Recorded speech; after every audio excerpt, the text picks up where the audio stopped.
പുത്രനായി ലോകത്തിൽ അവതരിച്ച് ലോകത്തിൽ വന്നപ്പോൾ അവനെക്കുറിച്ച് പറയുന്നതായ ഒരു വാക്ക് നമുക്ക് ശ്രദ്ധിക്കാം. യോഹന്നാന്റെ സുവിശേഷം 5:46. യേശു അരുളി ചെയ്യുകയാണ്, നിങ്ങൾ മോശയെ വിശ്വസിച്ചുവെങ്കിൽ എന്നെയും വിശ്വസിക്കുമായിരുന്നു, അവൻ എന്നെക്കുറിച്ച് സാക്ഷ്യം പറഞ്ഞിരിക്കുന്നു. അപ്പോൾ മോശയെ വിശ്വസിക്കുന്നവർ, യേശു പറയുകയാണ്, എന്നെയും നിങ്ങൾ വിശ്വസിക്കും, അവൻ എന്നെക്കുറിച്ച് സാക്ഷ്യം പറഞ്ഞിരിക്കുന്നു. എന്താണ്? നിങ്ങളുടെ മധ്യത്തിൽ നിന്നും എന്നെ പോലെ ഒരുവനെ അയച്ചു തരും. അത് യേശുക്രിസ്തുവാണ്. എന്തുകൊണ്ട്? യേശുക്രിസ്തു അത്ഭുതങ്ങളും അടയാളങ്ങളും ചെയ്തുകൊണ്ടാണ് ഈ ലോകത്തിലേക്ക് വന്നത്.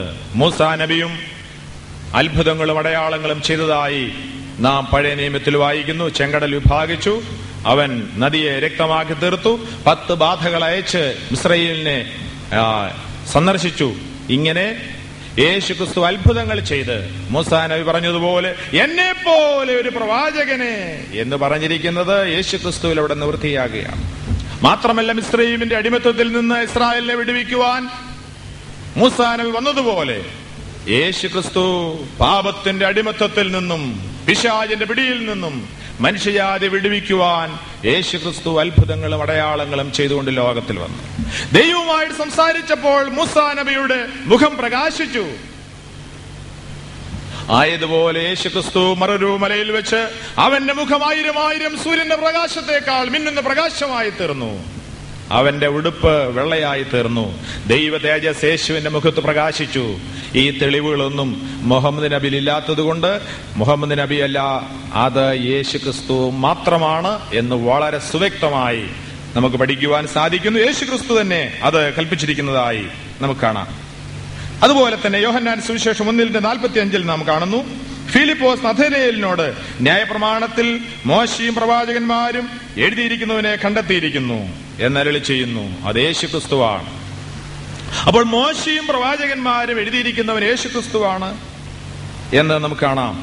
യേശുക്രിസ്തുവിന്റെ ജനനം പരിശുദ്ധ ജനനമായിരുന്നു എന്ന് വിശുദ്ധ ഖുർആൻ തന്നെ സാക്ഷ്യപ്പെടുത്തുന്നു.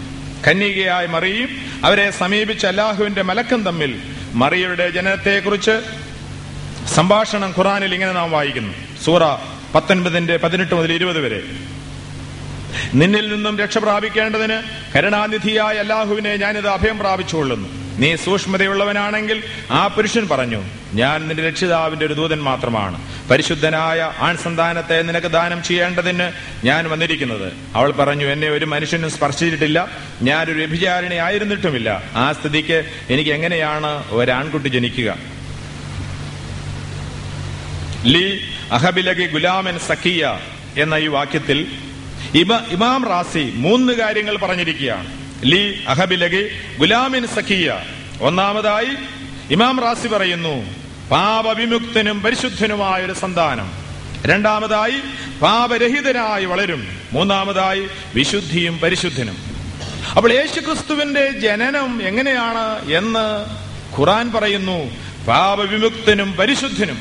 സാധാരണ മനുഷ്യനല്ല, സാധാരണ സ്ത്രീ പുരുഷ ബന്ധത്തിൽ കൂടെ ഉണ്ടായ സന്തതിയല്ല. ദൈവത്തിന്റെ മലക്ക് പറയുന്നു, ഗബ്രിയേൽ ദൂതൻ ജിബ്രിയേൽ പറയുകയാണ്, അത്യുന്നതന്റെ ശക്തി നിന്റെ മേൽ നിഴലിടും, ആകയാൽ ഉത്ഭവിക്കുന്ന വിശുദ്ധ പ്രജ ദൈവത്തിന്റെ പുത്രൻ എന്ന് വിളിക്കപ്പെടും. അത്യുന്നതന്റെ ശക്തിയാൽ മനുഷ്യന്റെ ബുദ്ധിക്ക് അസാധ്യമായ രീതിയിൽ പരിശുദ്ധ ജനനം അതെങ്ങനെ സംഭവിച്ചു?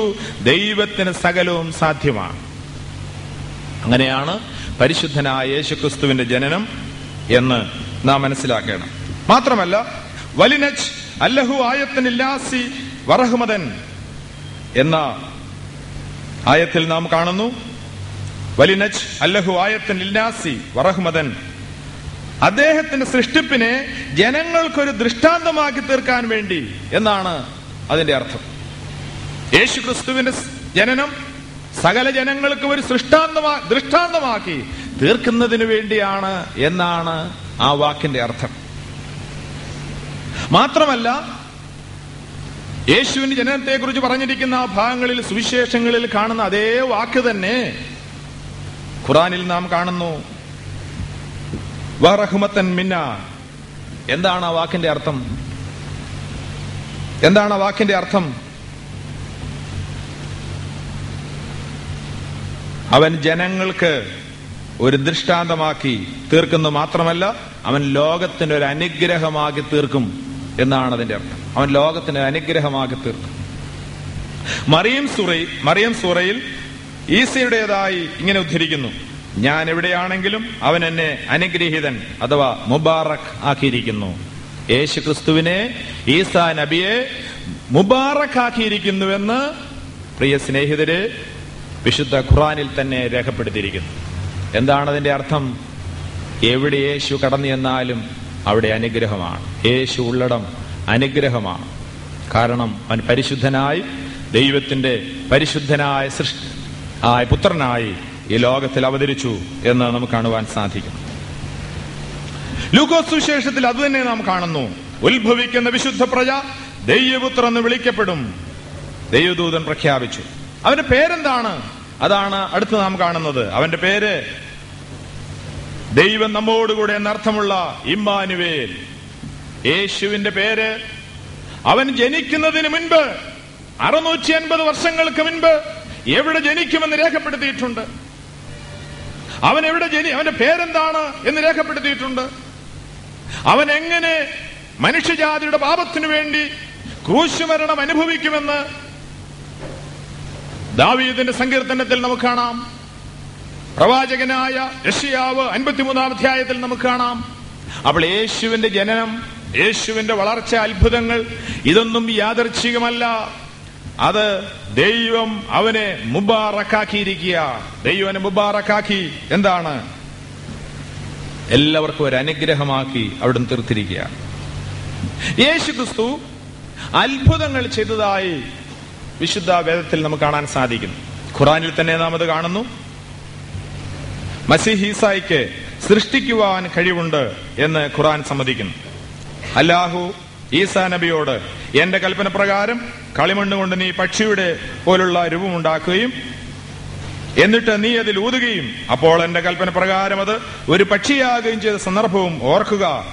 സൂറ 3:49, 5:110. അപ്പോൾ അത്ഭുതങ്ങൾ ചെയ്തതായി പരിശുദ്ധ ഖുർആനിൽ തന്നെ നാം കാണുന്നുണ്ട്. അന്ധനായി ജനിച്ചവനെയും വെള്ളപ്പാണ്ടുകാരനെയും ഞാൻ സുഖപ്പെടുത്തുകയും എന്റെ കൽപ്പനയനുസരിച്ച് മരണമടഞ്ഞവരെ മരണാവസ്ഥയിൽ പുറത്തേക്ക് കൊണ്ടുവരികയും ചെയ്ത സന്ദർഭവും ഇസ്രായേലിന്റെ അടുക്കൽ ഇത്തരം വ്യക്തമായ ദൃഷ്ടാന്തങ്ങളും കൊണ്ട് നീ ചെന്നപ്പോൾ.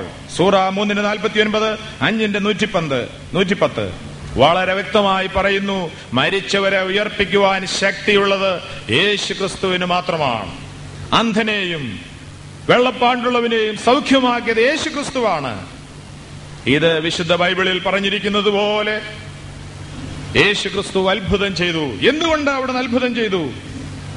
അവിടുന്ന് ദൈവത്തിന്റെ അവതാരമായി ഭൂമിയിൽ വന്നതുകൊണ്ട്, ദൈവമായി ഭൂമിയിൽ വന്നതുകൊണ്ട്, ലോകരക്ഷകനായി ഭൂമിയിൽ വന്നതുകൊണ്ട്, താൻ പ്രവാചകനാണ്, താൻ ദൈവത്തിന്റെ പുത്രനാണ്, താന് മനുഷ്യനെ രക്ഷിക്കുവാൻ ശക്തനാണ് എന്ന് വെളിപ്പെടുത്തേണ്ടതിനു വേണ്ടിയാണ് അവിടുന്ന് അത്ഭുതങ്ങൾ ചെയ്തത് എന്ന് വളരെ വ്യക്തമായിട്ട് നമുക്ക് കാണാം. മറ്റൊരു കാര്യം കൂടെ, യാഗങ്ങളെ കുറിച്ചുള്ള യേശു, പല പ്രിയപ്പെട്ടവരും പറയുന്നു, യേശു ക്രിസ്തു മരിച്ചില്ല. ദൈവത്തിന് അങ്ങനെ മരിക്കാൻ സാധിക്കും? സാധ്യമല്ല. ദൈവത്തെ ആർക്കും കൊല്ലാൻ സാധ്യമല്ല. പ്രപഞ്ചത്തിന് സൃഷ്ടാവായ ദൈവത്തെ കൊല്ലുവാൻ യഹൂദനാകട്ടെ, റോമ ഗവൺമെന്റിനാകട്ടെ, ഒരു ജാതീയ ശക്തിക്കാകട്ടെ ആർക്കും സാധ്യമല്ല. ദൈവത്തെ കൊല്ലുവാൻ സാധ്യമല്ല. ഇത് ഞാൻ പറയുന്നതാണ്.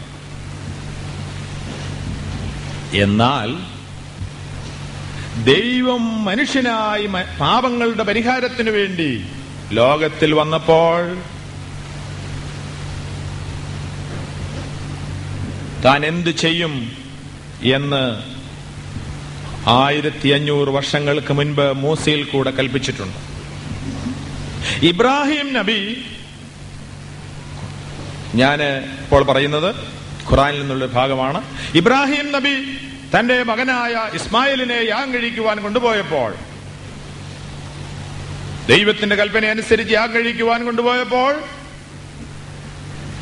ആ യാഗത്തിന്റെ സമയത്ത് ദൈവം അവനെ തടയുകയും അവന്റെ പിൻപിൽ ഒരാട്ടുകൊറ്റൻ മുള്ളുകൾക്കിടയിൽ കിടക്കുന്ന കാഴ്ച കണ്ടു അതിനെ യാഗം കഴിച്ചു ദൈവത്തെ തൃപ്തിപ്പെടുത്തിയതായി കാണുന്നു.